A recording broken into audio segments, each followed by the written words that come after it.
Shukrani. Okay, tukitoka hapo sasa tuelekee mpaka Kigoma ambako katika jimbo ambalo linatazamiwa kuwa na vita kubwa sana ya kiuchaguzi msimu huu. Nadhani hilo ndio jimbo ambalo namba moja kwenye vita Zitto Kabwe na Baba Levo. Sasa juzi bwana kumetokea taharuki baada ya kupatikana vipeperushi ambavyo vinasemekana kwamba Zitto Kabwe vinasema chagua ZDS na chagua na SSH. Sio tunaelewana.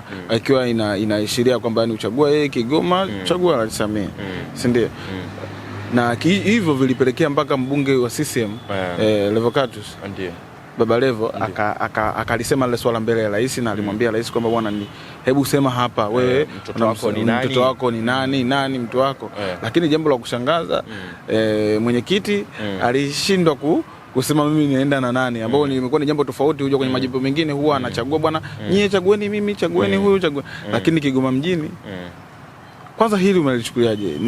Linaleta tafsiri gani kwenye sura ya kisiasa? Kwanza moja kwa moja kabla tujazungumzia vipeperushi na yote nizungumzie nafasi kama ya rais na kauli yake aliyoisema akiwa pale. Alizungumza kama mwenyekiti wa chama na mgombea urais ambaye bado ni rais manake wa nchi yetu. Nafikiri yeye pale alivaa nafasi ya kutokugawa upande katika hasa kura zake, lakini kama yeye akiwa kiongozi wa taifa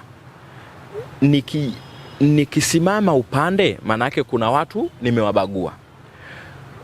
Makosa hayakuwa kwa mwenyekiti wa chama kutokusema moja kwa moja kwamba au labda angemkataa mmoja wapo pale, lakini makosa yalikuwa ni kwa yule aliyemtaka mwenyekiti wake aseme mtoto wake ni nani.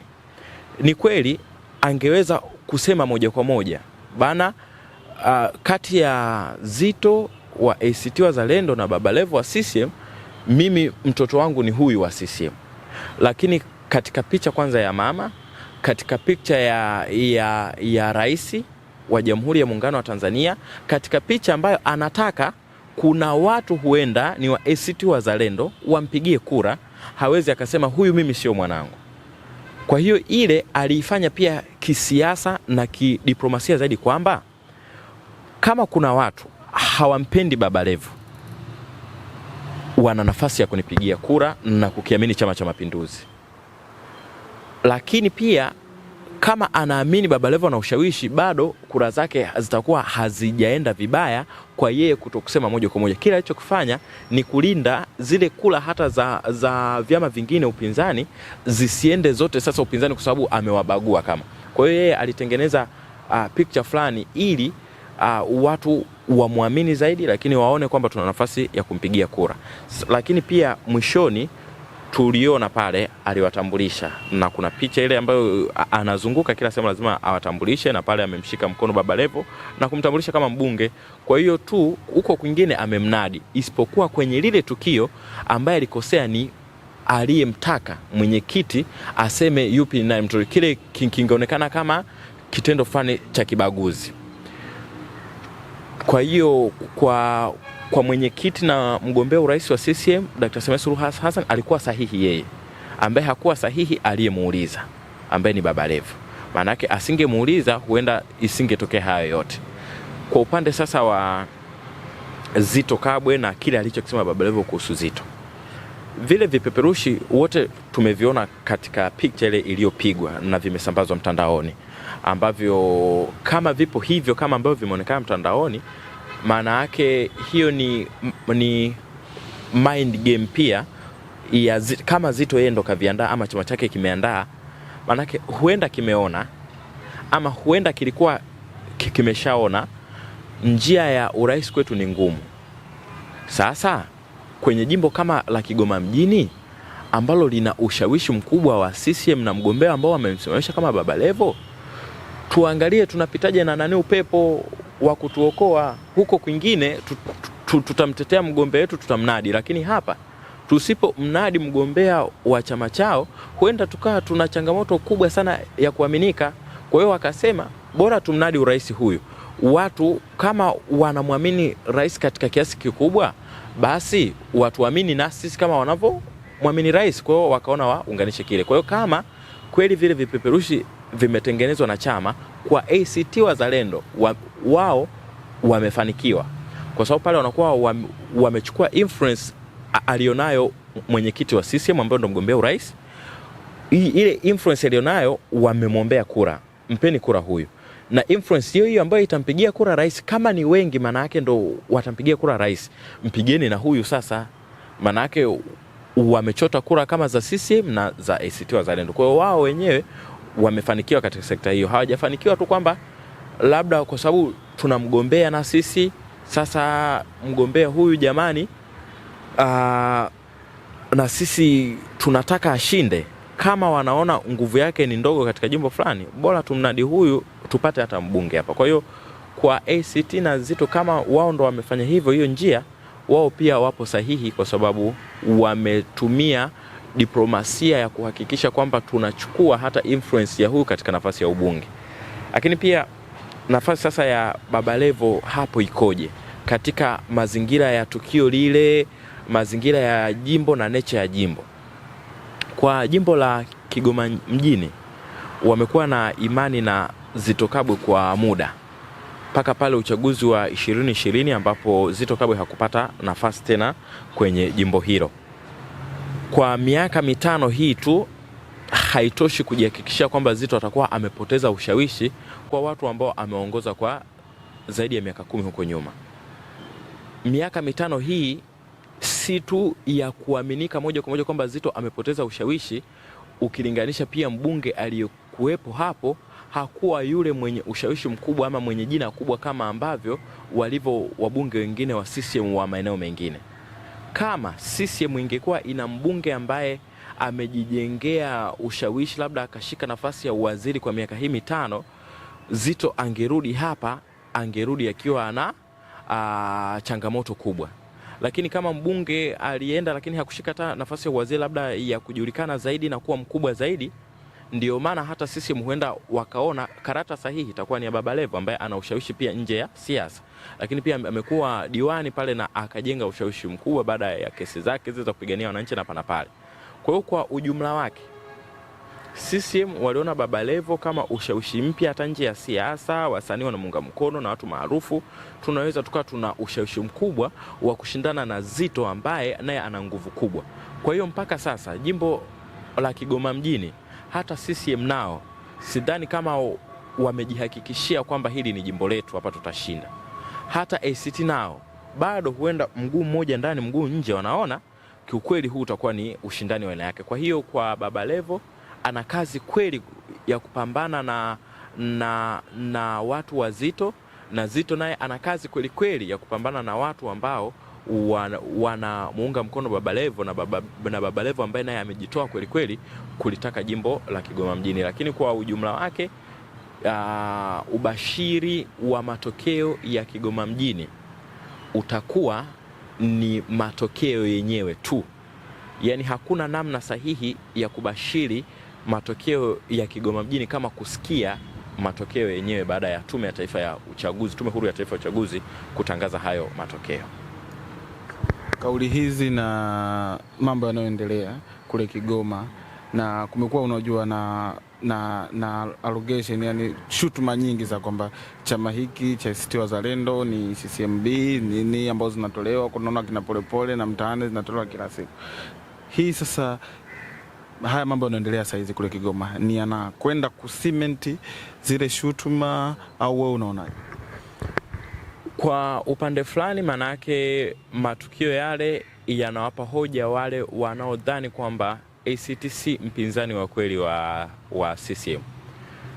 Mwaka 2015 baada ya uchaguzi mkuu, hayati Rais John Pombe Magufuli alimteua Anna Mghwira kuwa mkuu wa mkoa wa Kilimanjaro kama nitakuwa sahihi. Baadaye bungeni nje ya viwanja vya bunge kama 2016 hivi, nje ya viwanja vya bunge waandishi walimuuliza Lissu swali kwamba tumemwona Rais Magufuli anateua, anawapa nafasi hadi wapinzani katika serikali yake. Je, ikitokea amekuteua wewe katika nafasi yoyote ile, utakubali? Lissu alichosema, akasema kwanza hawezi kufanya hivyo, na hata akifanya hivyo nitamwambia umekosea. Lakini akaeleza hoja kwamba Anamgwira si mpinzani wa Magufuli.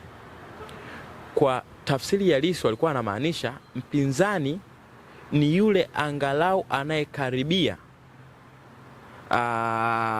ushindani ama ushawishi alionao yule anayeshindana naye. Kwa hiyo akasema mpinzani wa Magufuli alikuwa ni Lowassa. Dhana hiyo wakaibeba vyama vya upinzani na wadau wengine wa kisiasa kwamba walivyoona uteuzi kama huyo, alikuwa mgombea urais kupitia ACT Wazalendo, lakini baadaye tukaona mama yetu nani huyu mkuu mkoa wa Manyara pia Sendiga akaja kuteuliwa naye, tukaona na teuzi nyingine kadhaa. Vile ndo vikawapa hoja hao upinzani kwamba kama wewe ni mpinzani wa huyu, unakubalije tena kuwa sehemu ya uongozi wake? Maana yake wewe unatakiwa uwe na uongozi wako mwingine. Kwa hiyo dhana hiyo ya kusema hivi vyama vingine si wapinzani halisi ndo ikajengeka huko. Sasa nikikurudisha hapa, maana yake matukio kama haya, labda mwenyekiti wa CCM alivyosema hawa wote wanangu, maana yake hawa wengine sasa, wadau wengine na vyama vingine kama hao Chadema ambao wamesimama kwenye no reforms, wakaanza kuona kama unasema hawa wanao, maana yake ni watu wako wote, kwamba hivi vyama labda vyote tu vinajuana. Sasa ambazo pia ni mitazamo ya watu ambayo sio kwamba ni sheria rasmi, sio kwamba ni tamko rasmi, ni mitazamo ya watu wanasema hivyo. Kwa hiyo kwa ACT inakuwa kwao ni wakati mgumu kujitenganisha na nadharia hizo ambazo watu wanazisema, labda bana nyie si wapinzani wa kweli bana, nyie bana nyie mpo kwa maslahi yenu binafsi. Sasa mnapokuwa mna ushirikiano na wale mnaotaka tena kupingana nao, maana yake inaonyesha kwamba mpo pamoja. Hiyo ni mitazamo ya watu wanavodai hivyo, na ACT kama wasipojipambanua kwa kusimamia upande wao na misingi yao, maana yake watu watazidi kuunganisha matukio na kuhitimisha huenda huyu si mpinzani wa kweli ambao tutakiwa tumuunge mkono. Naam. Shukrani sana. Na kipi cha kumalizia? Cha kumalizia mwisho, mimi ninaweza nikasema tu hatuna kitu kingine ambacho tutajivunia kama kitu ambacho kilikuwepo tangu mwanzo. Kama ambavyo tumekuwa tukishiriki chaguzi, anakuja kiongozi atamaliza muda wake akaondoka. Taifa la Tanzania ni moja kati ya mataifa machache ambayo watu wanatushangaa.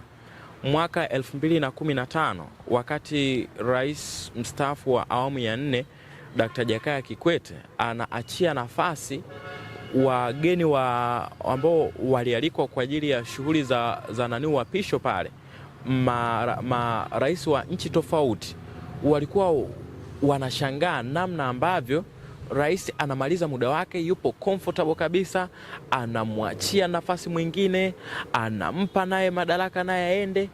Hiyo ndio Tanzania yetu, kwamba tuna nchi ambayo ukomo wa madaraka unajulikana, nafasi ya mtu fulani inajulikana, nafasi za uongozi inajulikana. Kwa hiyo hakuna kingine ambacho tutajivunia kama tukilinda misingi ya taifa letu ambayo tumepewa tangu tupate uhuru chini ya Mwingereza, na baadaye kujiongoza sisi. Viongozi wamepita, wanaachia madaraka, wanaweka nchi salama, wanaondoka. Kwa hiyo na sisi kwa ujumla wetu wa Tanzania sote, viongozi na wale wasio viongozi, kila mmoja kwa nafasi yake anatakiwa kuihakikisha hii Tanzania yetu inakuwa Tanzania ambayo watu wengine watajivunia kwamba kuna taifa ambalo uongozi unaheshimu utawala wa wananchi, wananchi wanaheshimu mamlaka ya uongozi walioweka madarakani.